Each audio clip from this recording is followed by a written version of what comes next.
네, 여러분 안녕하세요. 오늘은 삼성 마음숲 정신과 김재호 원장님 만나서 인터뷰를 나눠보도록 하겠습니다. 원장님 안녕하세요. 안녕하세요. 네, 안녕하세요 원장님.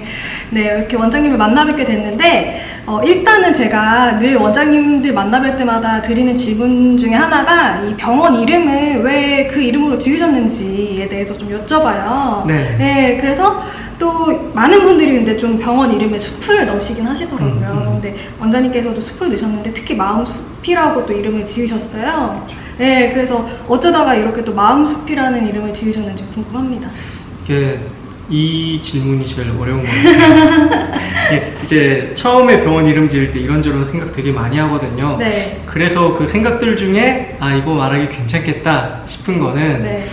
그게 사실은 이거는 이름 지을 때는 그냥 모호했다가 병원 오픈하고 난 다음에 이제 식물들을 가꾸면서 든 생각인데 네. 사람은 동물이잖아요. 그런데 네. 실제로 이제 뵙고 말을 하다 보면은 식물 같은 느낌이 되게 많이 들어요. 왜냐면은 이제 뭐 풀 같은 것도 자라다가 위에 돌이 있으면은 처음부터 이게 줄기가 꺾이는 경우도 있고, 네. 아니면은 나무 같은 경우에도 가지가 꺾어지면 이걸 덧대주면은 이제 그게 더 강해지면서 잘 붙는 경우도 있고, 네. 아니면은 이제 변하기는 하는데 되게 느리게 변하거든요. 이제 새잎이 돋아나는 거라든지 아니면은 가지가 붙는 과정이라든지 이런 게 천천하게 이제 일어나는 걸 보면서 네. 사람이 동물이기는 한데 이제 마음이 나아가는 과정은 조금 나무와 같다. 그런데 여기 그런 분들이 많이 오시는 공간이니까 네. 이제 마음 숲이라는 게 나쁘지 않겠다. 그때 생각을 했던 것 같아요. 이런 비유는 제가 또 처음 듣는데 되게 와닿는 것 같아요. 네. 부끄럽네. 그리고 또 이제 원장님께서 이제 개원하신 지는 한 6개월 정도 네. 되셨다고 듣기는 했는데 그동안에 이제 뭐 인턴도 하시고 수련도 하시고 하시면서 이제 환자를 많이 보시면서 좀 이렇게 얻게 된 나름대로의 진료 철학이 있으실 것 같아요. 어떤 게 네. 있으실까요? 일단 처음에 오셔서 얘기를 듣다 보면은 굉장히 이해 안 되는 말도 많이 하세요. 처음에는요. 그래서 왜 그렇게 부모님을 싫어하시는지, 아니면 왜 현재 만나고 계신 분과 그렇게 갈등이 있는지, 아니면 왜 그렇게 반응하셨는지 이런 게 이해가 안 되다가 이제 그분이 성장하면서의 쭉 과정을 들어보면은 그 맥락상으로 보면은 그분이 그렇게 미워하거나 화를 내시거나 슬퍼하시는 게 이해가 되거든요. 네. 이걸 이제 정상화 과정이라고 하는데, 이제 처음에 오실 때는 본인도 그런 걸 잘 모르고 오세요. 내가 조금 이상한 것 같다라고 오시는데 그 정상화 과정을 통해서 저도 이제 방문해 주신 분을 이해하고 본인도 본인을 이해하게 되면서 좋아지는 걸 여러 번 경험한 것 같아요. 네. 그래서 처음에 듣고 좀 내가 이해를 못하더라도 이분의 인생을 다 듣고 그때 판단하자. 그분의 인생의 흐름 속에서 지금 일어난 일을 생각해보자 라는 생각으로 이야기를 늘 듣는 것 같아요. 그러니까 인생의 전반적인 이야기를 많이 들어주시겠네요, 그러면? 네. 그래서 진료 시간이 긴 것도 이게 어쩔 수가 없습니다. 한 사람 인생을 5분 만에 들을 수는 없거든요. 그쵸. 그래서 그걸 듣다 보니까 이제 좀 길게 할애를 하는 편이죠. 네, 조금 길게 할애를 하시는 편이고, 그리고 이것도 선생님들께 항상 여쭤보는 질문인데, 이제 사람들이 정신과 선생님들 하면 항상 좀 궁금해하지 않아요? 좀 스트레스 어떻게 그렇죠. 푸시냐고. 그래서 이건 제가 시청자분들 대신해서 항상 좀 여쭤보는 건데, 원장님께서는 스트레스를 어떻게 푸시나요? 저는 이게 되게 간단해서 편한 것 같아요. 운동하고 샤워하면은 저는 거의 다 풀리거든요. 그래서 정말요? 운동을 못하게 되면은 네. 이게 되게 힘들어져요. 요새 코로나 때문에 이제 가뜩이나 운동을 하는 것도 힘들어졌고, 그리고 이제 좀 의사인데 어디 운동하다가 코로나 걸렸다 이 얘기가 도는 것도 되게 신경이 쓰이거든요. 그쵸. 그래서 이제 계단 막 오르내리기를 한다던가 아니면은 그 탄력밴드라고 하나요? 그거 가지고 이제 집에 걸고 계속 땡기고, 근데 그렇게라도 하니까 좋더라고요. 그래서 운동할 때 이제 몸에 힘 들어가는 거, 힘 빠지는 거 이런 거 집중하는 게 저는 되게 좋고, 샤워할 때도 마찬가지로 이제 물 맞는 거 좋아해요. 그냥 바보처럼 멍하니 물 맞고 있으면 그 물이 두들기는 느낌이나 따뜻한 게 되게 좋거든요. 근데 이 질문을 받고 이제 생각을 해보니까 내가 이게 왜 좋지? 라고 해보니까 그냥 현실에서 그렇게 벗어나는 것 같아요. 이제 근육에 집중하면서 현실이 아니라 내 감각에 집중하고 또 샤워하면서도 그 감각, 네. 그 맞는 감각에 집중하고 그래서 그런 식으로 좀 다른 세계로 순간적으로 가면서 회복을 하는 것 같아요. 평상시에 이렇게 샤워하거나 운동하시면서 아무 생각 없이 하셨던 분들도 이렇게 원장님처럼 이렇게 감각에 집중해 보시면서 해보는 것도 괜찮을 것 같아요. 네. 그렇구나. 그러면 원장님 이제 간단한 인물 인터뷰는 이렇게 마치고 이번에 저희가 주제를 학교 폭력으로 좀 잡아봤어요. 네. 요새 학교 폭력이 워낙 좀 화두가 되다 보니까 그렇죠. 뭐 고소를 한다느니 유명인들이 되게 연루되는 일도 많아졌고 그래서 그거에 대해서 좀 여쭤보려고 하는데 실제로 이 학교 폭력 때문에 이 정신과를 찾는 사람들이 종종 있나요? 이게 학교 폭력 때문에 이제 방문하시는 분도 있고 아니면 이렇게 얘기를 듣다가 학교 폭력이 그냥 나오는 경우도 있거든요. 근데 두 가지를 다 합치면 지금 방문해 주시는 분의 거의 3분의 1? 굉장히 많아요. 듣다가 나온다는 건 어떤 뜻이죠? 예를 들어서 이제 지금 직장 문제 때문에 방문을 해주셨는데 이제 혹시 이랬던 적 있으세요? 라고 여쭤보면 학교 때 얘기로 거슬러 올라가는 경우가 굉장히 많고 그때 폭력 상황이 나오게 되죠. 그래서 이제 학교 폭력이라는 게 제가 굉장히 좀 안타까워하는 폭력 중에 하나거든요. 이제 제일 안타까워하는 거는 가정폭력이고 그 다음이 학교폭력, 이제 그 이유가 데이트폭력인데 어린 시절에 폭력을 경험할수록 사람에 대한 믿음이 많이 깨지게 돼요. 그러면 그것 때문에 그 이후에도 고생을 하시니까 나중에 이제 다른 것 때문에 방문해 주시는데 이제 그 원인이 학교폭력이었던 경우도 꽤 많죠. 그렇구나. 그러면 학교폭력을 이제 뭐 다양하게 신문에서 접하거나 뉴스에서 접하거나 하긴 했는데 좀 어떤 식으로 이루어지는지 좀 얘기를 듣거나 했던 게 있으실까요? 근데 이건 크게 남자분들과 여자분들 폭력 양상이 조금은 달라요. 남자들 같은 경우에는 신체적으로 직접 타격하는, 그러니까 누가 보더라도 폭력 이런 게 굉장히 많고, 여자분들 같은 경우에는 그런 직접적인 타격보다는 이제 그 분위기라고 해야 되죠. 정신적인 따돌림이나 뭐 이런 거.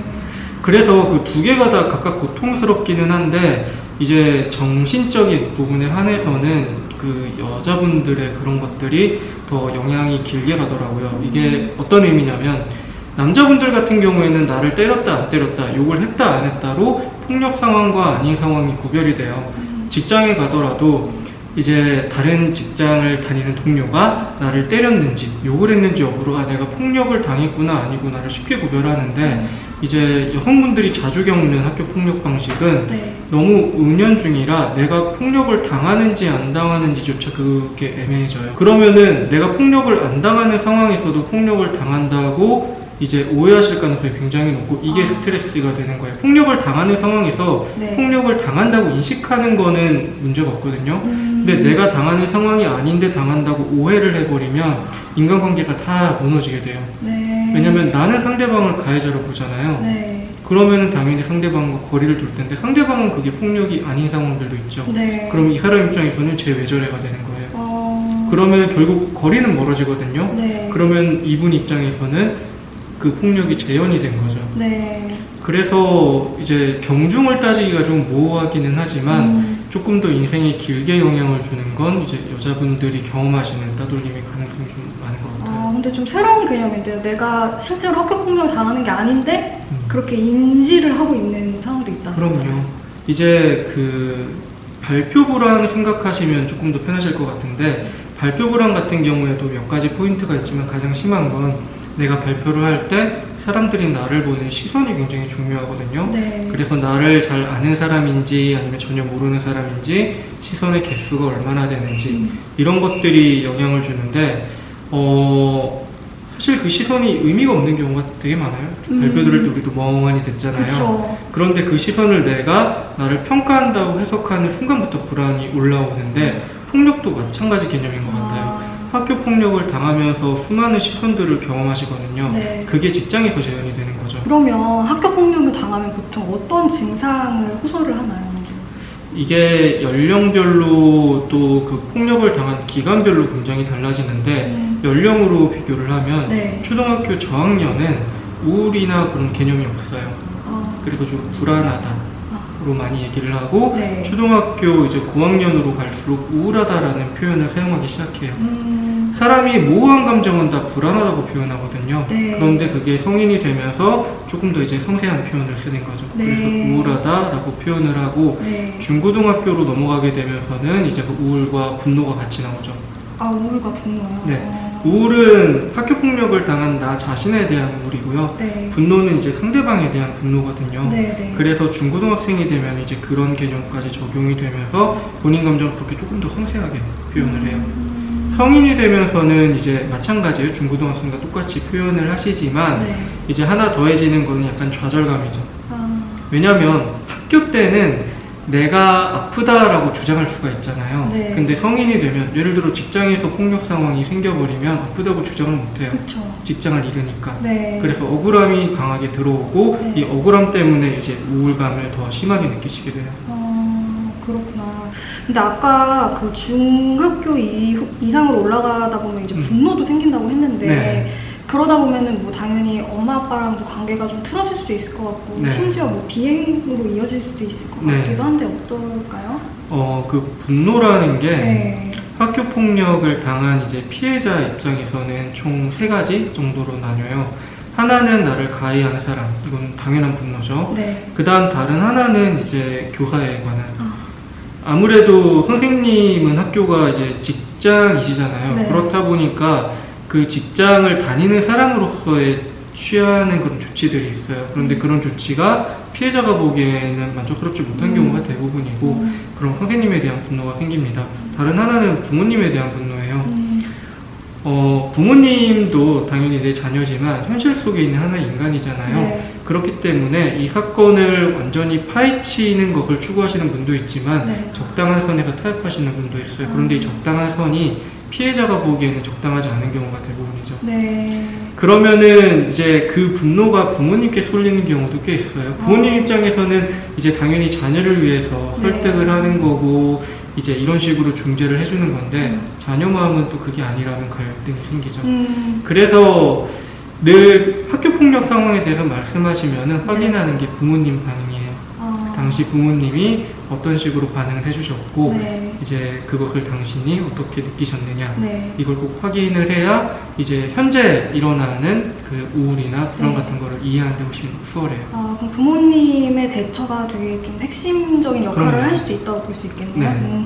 그럼 그건 제가 조금 이따 질문을 드리기로 하고 네네.